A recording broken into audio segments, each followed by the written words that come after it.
네, 경제 쏙쏙 시간입니다. 이번 주는 경제부 한지희 기자와 함께합니다. 어서 오세요. 네, 안녕하세요. 네, 어제 경기도 화성에 있는 리튬 전지 공장에서 불이 나서 다수의 사상자가 발생을 했습니다. 현재도 사고가 수습되고 있는 상황인데 리튬 배터리 왜 이렇게 화재에 취약한 건가요? 네, 리튬 배터리는 급속성 물질 중에서 가장 가벼운 이 리튬의 화학 네. 반응으로 이제 전기를 생산을 하는데요. 리튬 배터리가 어떻게 구성돼 있는지 사진 보시면서 함께 이야기 나눠보겠습니다. 양극, 음극, 분리막 이렇게 돼 있죠. 이 양극과 음극 사이를 전자가 이동하면서 전기가 생산이 되는 겁니다. 분리막은 양극과 음극을 분리함으로써 화학적인 충돌을 막는 부분인데 이 분리막이 손상이 되면 양극과 음극의 경계가 무너져 열이 발생하고 화재로 이어지게 됩니다. 특히 충전 없이 한 번 사용 후에 방전되는 1차 전지는 화재 확산에 더 취약한데요. 리튬 메탈을 음극으로 사용하는데 물에 닿으면 폭발에 가까운 반응이 발생하기 때문입니다. 이번에 화재가 난 아리셀은 리튬 1차 전지 중 리튬 염화 티오닐 전지를 만드는데 물과 반응하면 염화수소, 이산화황 같은 독성 물질이 발생하고 고온에서는 염소까지 만들어 위험이 더 커질 수밖에 없었습니다. 네, 요새 많이 타는 전기차에도 리튬 배터리가 들어가다 보니까 전기차 타시는 분들 아무래도 이 리튬 배터리 때문에 좀 걱정되는 마음도 들 것 같습니다. 사고 예방을 위해서는 어떤 점들을 좀 주의해야 할까요? 네, 맞습니다. 이 리튬 배터리는 재충전이 가능하고 또 높은 에너지 밀도를 자랑하다 보니까 말씀하신 것처럼 다양한 제품에 또 사용이 되고 네. 있는데요. 리튬 배터리의 일종인 리튬 이온 전지는 1990년대 초에 상업화됐고 특히 충전과 방전이 가능한 2차 전지로 다양한 전자기기에 이용되면서 수요가 늘었습니다. 전기차나 전동 킥보드 모두 리튬 배터리를 묶은 배터리팩을 동력원으로 주로 씁니다. 그런데 이 리튬 배터리는 앞서 말씀드린 것처럼 충격이나 열에 약하다 보니까 화재로 인한 피해가 적지 않습니다. 휴대전화 배터리가 과열로 폭발하거나 비행기 의자 사이에 끼인 보조 배터리에 불이 나는 이유도 모두 같은 사례입니다. 피해를 막기 위해선 우선 외부로부터 강한 충격을 받지 않도록 주의해야 하고 과충전을 막기 위해 배터리 전체 용량의 80% 수준만 충전하고 고온에 장시간 방치되지 않도록 해야 합니다. 네, 그런데 보니까 주택을 제외한 일반 공장 같은 경우에 폭발 또는 파열 사고는 보험에서 보상해주지 않는다면서요? 이건 어떤 내용인가요? 네, 말씀하신 것처럼 이 주택을 제외한 일반 공장 화재에서는 폭발과 파열 사고는 이 보험이 보장이 되지 않습니다. 보험사는 화재 담보와 폭발 파열 담보를 구분해서 판매를 하고 있는데요. 약관에 따르면 화재는 열 또는 빛을 수반하는 연소 현상인 불로 인한 재앙을 의미합니다. 불과 관계없이 일어나는 급격한 산화 반응을 포함하는 현상은 화재에 포함되지 않는다는 거죠. 금융감독원은 폭발 위험이 있을 경우 군의 폭발, 파열, 손해 특약 등에 따로 가입하는 것이 좋다고 권고했습니다. 또 보험 목적물이 누락되지 않도록 면적과 주소를 보험 청약서에 정확히 기재해야 한다고 조언했습니다. 네, 다음 주제로 넘어가 보겠습니다. 서울집 대 지방집, 이건 어떤 내용인가요? 부동산 양극화 이야기입니다. 서울 아파트는 거래가 늘면서 가격 상승이 굉장히 많이 일어나고 있잖아요. 그에 반해서 지방에 있는 집값은 아직도 찬바람이 불고 있는 실정입니다. 부동산 114에 따르면 올해 6월 기준 서울 아파트 평균가는 12억 9천만 원, 지방은 3억 5천만 원으로 4년째 9억 원의 차이를 보였습니다. 서울 아파트 한 채를 사려면 지방 3채 살 돈이 필요하다는 건데요. 서울과 지방 아파트 가격 차는 10년 전만 해도 3억 원 수준이었지만 꾸준히 커졌고 올 들어 서울 집값이 다시 상승하면서 격차는 더 벌어지고 있습니다. 이른바 똘똘한 한 채를 선호하는 현상과 함께 인구가 몰리는 서울 수도권의 공급은 줄었고 지방은 인구 유출의 공급량은 여전하다 보니 이 같은 양극화 현상은 당분간 지속될 가능성이 높아 보입니다. 네, 한 기자, 다음 달에 수도권에서 청약을 하는 곳들이 여러 곳 있다고 들었습니다. 아무래도 많은 분들이 관심 가질 것 같은데요. 어떤 곳들이 있는지 소개해 주시죠. 네, 아무래도 새 아파트에 대한 예비 청약자들의 관심이 굉장히 뜨겁습니다. 먼저 어떤 곳들이 있는지 사진으로 함께 보시겠습니다. 이들 분양단지 모두 분양가 상한제를 적용받다 보니까 청약 당첨만 되면 최대 수십억에 달하는 시세 차익을 얻을 수 있어 관심이 집중되고 있습니다. 가장 주목받는 곳은 강남 서초구에 위치한 아파트인데요. 3.3제곱미터 분양가는 6,736만 원. 넉 달 만에 분양가 상한제 아파트 가운데 분양가 최고치를 갈아치웠습니다. 높은 분양가에도 주변 집값이 워낙 비싸다 보니까 청약 당첨만 되면 전용 84제곱미터를 기준으로 시세 차익이 20억 원에 달합니다.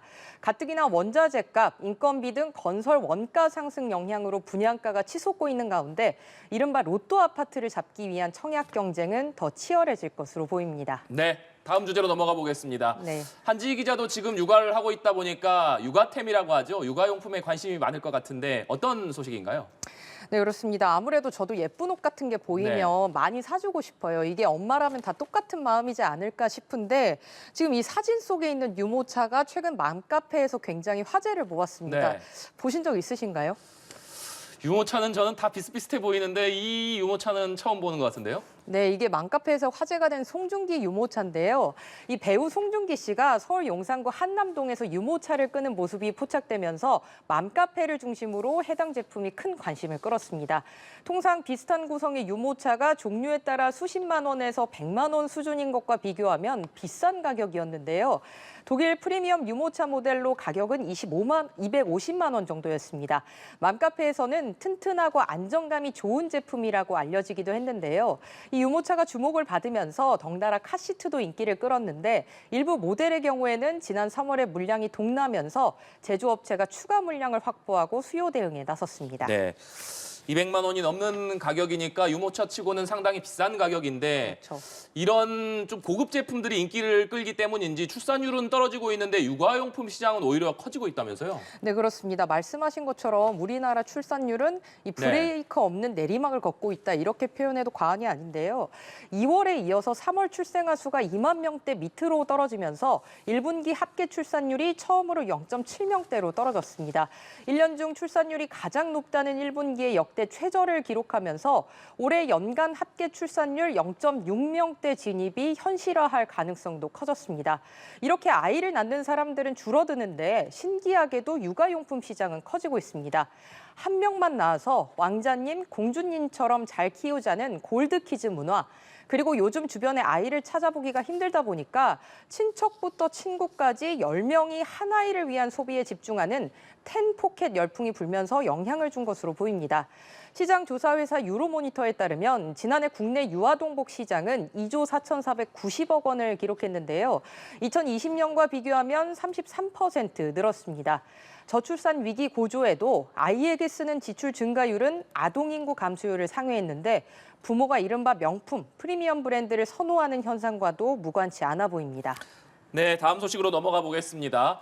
이번 소식은 투자하시는 분들에게는 달갑지 않은 소식일 것 같은데 최근에 파죽지세로 상승세를 이어가던 인공지능 반도체 주가들이 힘을 쓰지 못하고 있다고요?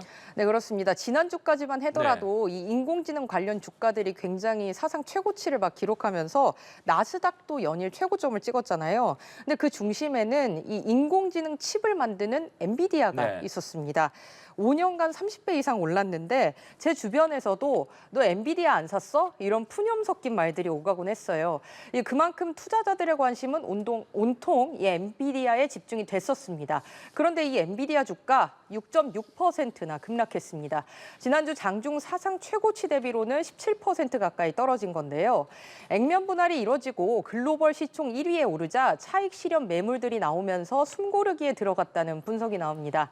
엔비디아는 3거래일 연속 급락하면서 글로벌 시가총액도 어느덧 3위로 돌아왔습니다. 역시 인공지능 수혜주로 꼽혀온 슈퍼마이크로와 퀄컴 등도 5에서 8%대 급락했는데요. 시장 일각에서는 인공지능 거품론까지 대두되고 있습니다. 네, 가상자산의 대장주로 꼽히는 비트코인도 같은 날 한때 6만 달러 아래로 떨어졌다면서요? 네, 그렇습니다. 지난 3월까지만 해도 이 비트코인 가격이 1억 원을 찍었었잖아요. 근데 이때까지만 해도 투자자들은 이제 거침없이 상승하겠다 이렇게 많이 전망들을 했습니다. 근데 지금 흐름을 보면 4차 반감기에 대한 기대는 사실 무색해진 듯합니다.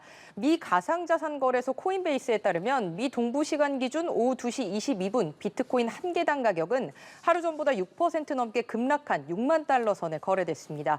6만 달러면 우리 돈 8,300만 원 정도인데요. 세계 최대 가상화폐 거래소였던 일본 마운트곡스가 보유한 코인이 대거 시장에 나올 것으로 예상이 되면서 낙폭을 키우고 있는데요.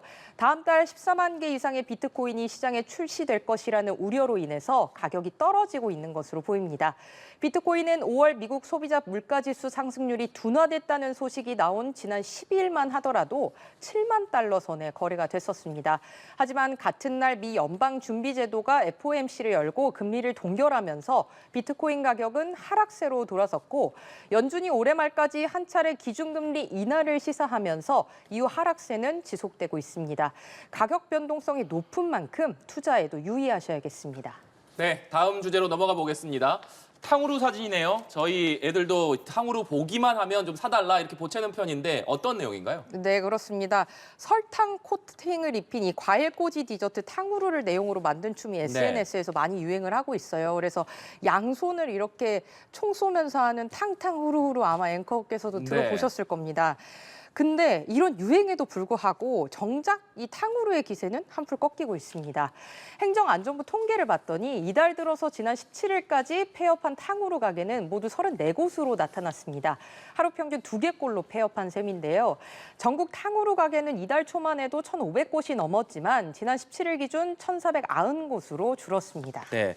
마라탕에 탕후루 뭐 이렇게 먹는 게 건강에 좋지 않다 이런 얘기들이 나오면서 그 인기가 좀 식은 게 아닌가 싶은데 이렇게 탕후루의 인기는 식고 있지만 새로운 디저트가 또 뜨고 있다고요? 네, 그렇습니다. 바로 두바이 초콜릿인데요. 두바이 초콜릿이란 아랍에미리트 두바이 소재의 한 디저트 업체에서 판매하는 초콜릿입니다. 네. 초콜릿의 단맛과 피스타치오의 고소함, 카다이프의 바삭함이 어우러져서 꾸덕하고 복합적인 맛을 내는 것이 특징입니다. 유튜브에도 많은 레시피와 먹방 콘텐츠들이 올라오고 있는데요. 제가 가장 많은 조회수를 기록한 국내 한 유튜버의 두바이 초콜릿 레시피를 한번 들고 와봤습니다. 유행이 참 빠르게 변하잖아요. 대왕 카스테라 등 다른 여타 디저트처럼 반짝이라도 인기를 끌 수 있을지 주목됩니다. 네, 오늘 경제 소스톡 지금까지 경제부 한지희 기자와 함께했습니다. 오늘 말씀 고맙습니다. 네, 고맙습니다.